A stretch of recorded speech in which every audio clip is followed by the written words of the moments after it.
Om Swastiastu, nama saya Imadi Pratnya Renata Saputra, NPM 1932-122-129. Saya akan bertanya kepada kelompok 2, apa strategi kalian dalam mengembangkan usaha bakwan keladi ini? Om Swastiastu. Saya Ayu Salma Ardana Iswari, NPM 1932-122-104. Saya selaku kelompok 2 akan menjawab pertanyaan dari Pratnya Renata. Pertanyaannya yaitu apa strategi kalian dalam mengembangkan usaha bakwan keladi ini? Kami mempunyai beberapa strategi untuk mengembangkan usaha bakwan keladi ini, yaitu strategi kami yang pertama dan melakukan pengolahan terhadap bakwan keladi kami. Jadi, bakwan keladi yang kami miliki tidak boleh kalah dan harus bersaing dengan bakwan keladi lainnya. Strategi kami yang kedua yaitu melakukan pengembangan dengan melakukan promosi atau iklan secara konsisten. Jika kita mengenalkan bakwan keladi kita terus-menerus atau konsisten, hasil para konsumen tidak akan mudah melupakan bakwan keladi yang kami tawarkan. Dan diharapkan bakwan keladi kami dapat menjadi pertimbangan konsumen. Strategi yang ketiga yaitu dengan memberikan harga yang terjangkau dan kompetitif, serta memberikan pelayanan yang maksimal terhadap konsumen atau pelanggan. Strategi kami yang terakhir yaitu dengan berusaha keras dan bersungguh-sungguh dan mau belajar. Om Swastiastu. Perkenalkan, nama saya Putu Melan Wiratnyana, NPM 1932-122-125. Saya dari kelompok 9. Di sini saya akan bertanya kepada kelompok 2. Bagaimana cara kalian mengatasi persaingan bisnis jika ada yang menjajakan produk yang sama dengan kalian? Terima kasih. Saya Melin Ali Titania, NPM 1932122-124 akan menjawab pertanyaan dari Merlan, yaitu dari kelompok 9. Pertanyaan adalah bagaimana cara mengatasi persaingan dengan pedagang lain, yaitu kami akan berusaha agar produk yang kami buat, yaitu bakwan keladi, dapat memiliki cita rasa yang berbeda, dan tentunya semua hal itu didukung dengan kualitas bahan-bahan yang baik. Jadi pelanggan akan membeli kembali produk kami. Terima kasih. Perkenalkan, nama saya Ibtu Dede Eka Wiradharma, NPM 1932-122-111. Saya dari kelompok 9 akan bertanya kepada kelompok 2.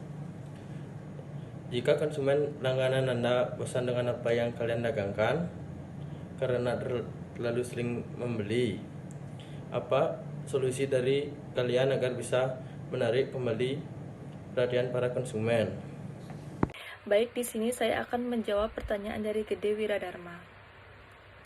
Jika konsumen langganan Anda bosan dengan apa yang kalian dagangkan karena terlalu sering membeli, apa solusi dari kalian agar bisa menarik kembali perhatian para konsumen? Berikut kami sudah mempunyai tips atau cara menarik. Yang pertama, ciptakan makanan yang menarik.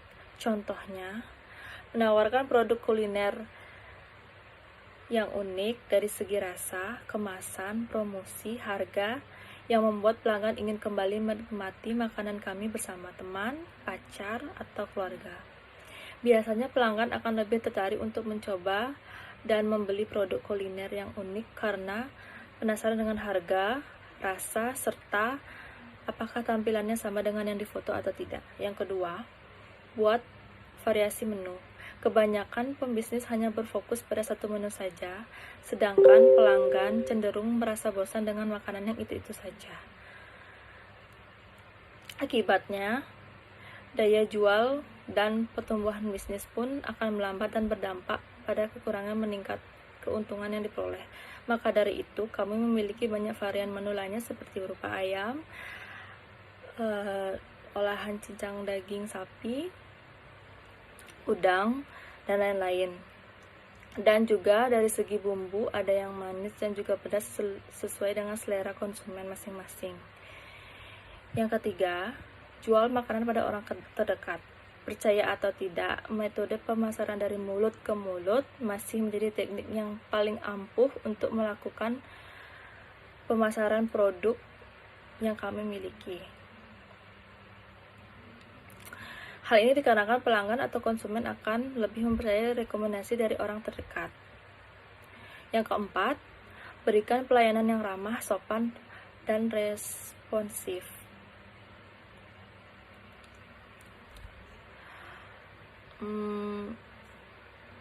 Berikan senyuman setiap kali pelanggan datang atau pada saat pembicara pada pelanggan, berupa misalkan karena kami berbasis online. Jadi kami berikan berupa ucapan selamat di box makanan dan terima kasih dan kata-kata penyemangat. Dengan sambutan dan perlakuan hangat tersebut, mereka akan merasa dihargai dan ingin kembali lagi untuk membeli produk kami. Yang kelima, melakukan promosi untuk menarik minat pelanggan agar membeli produk yang kami pasarkan. Kami mempunyai cara-cara tertentu. Misalkan, mengadakan diskon untuk beberapa barang atau dagangan kami yang dibeli, contohnya beli 5, diskon 10%, atau bisa juga untuk yang membeli produk kita dengan banyak akan gratis, dan kita akan adakan gratis ongkir. Terima kasih. Nama saya Imade Bigus Satriwibawa, NPM 1932122152. Saya mau bertanya, bagaimana cara Anda mengatasi weakness, kelemahan, dan trik ancaman dari produk bakwan keladi yang Anda buat? Nama saya Agustin Dwi Cantika, NPM 193212218. Nah, saya akan menjawab pertanyaan dari Bigus dari kelompok 9. Pertanyaannya yaitu, bagaimana cara mengatasi kelemahan dan ancaman dari produk bakwan keladi?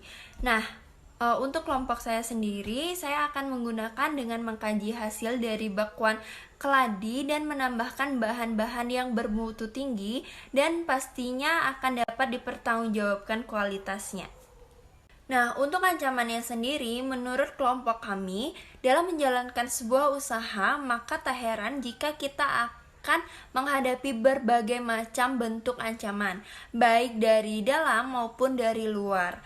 Nah, dan untuk perusahaan kami sendiri, perusahaan bakwan keladi harus menjalankan sistem manajemen dengan baik untuk mengurangi ancaman dari dalam. Sedangkan untuk ancaman dari luar seperti pesaing dapat diatasi dengan cara memahami kelemahan pesaing tersebut.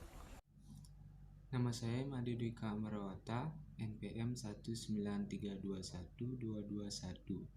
Saya dari kelompok 9 ingin bertanya, jelaskan apa yang dimaksud dengan aspek pemasaran. Terima kasih. Nama saya Ibtu Gede Indarbrata, NPM 19321222146.